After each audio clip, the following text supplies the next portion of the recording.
Les volontaires du premier essai de vaccin Covid-19 en Afrique du Sud bravent les conditions froides et venteuses de Soweto pour leur contrôle régulier à l'hôpital Chris Hani Baragwanath.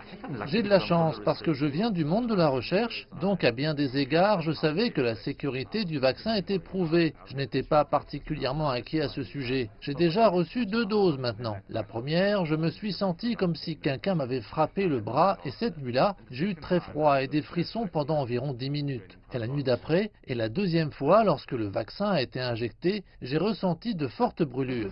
Il s'agit de l'un des premiers essais de vaccin en Afrique qui a été mené simultanément dans un pays à revenus élevés. Et je pense que l'importance de cela pour notre population est énorme. Cela signifie que l'accès au vaccin sera accéléré, ce sera beaucoup plus rapide et je pense que c'est essentiel. Les essais de l'université du Witwatersrand sont les premiers sur le continent et font partie d'une étude mondiale également menée au Royaume-Uni et au Brésil.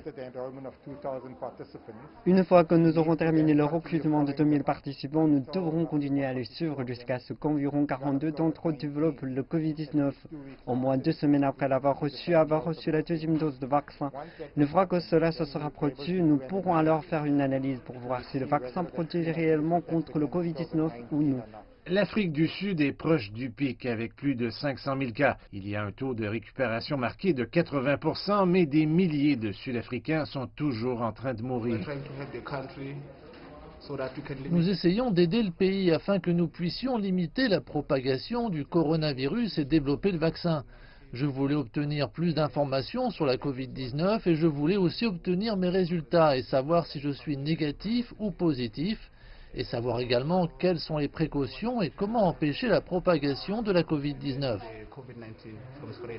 Ici, les chiffres augmentent, mais dans l'un des plus grands hôpitaux d'Afrique du Sud, les scientifiques travaillent d'arrache-pied pour trouver une solution à la Covid-19.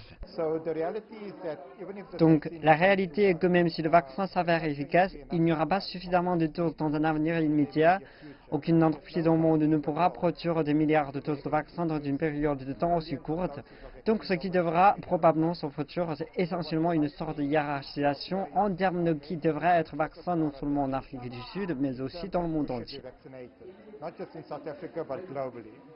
L'université du Witwatersrand est sur le point de commencer une deuxième série d'essais sur un nouveau vaccin développé par les agents de santé américains et les personnes vulnérables seront probablement en première ligne pour le recevoir si l'un des vaccins s'avère efficace.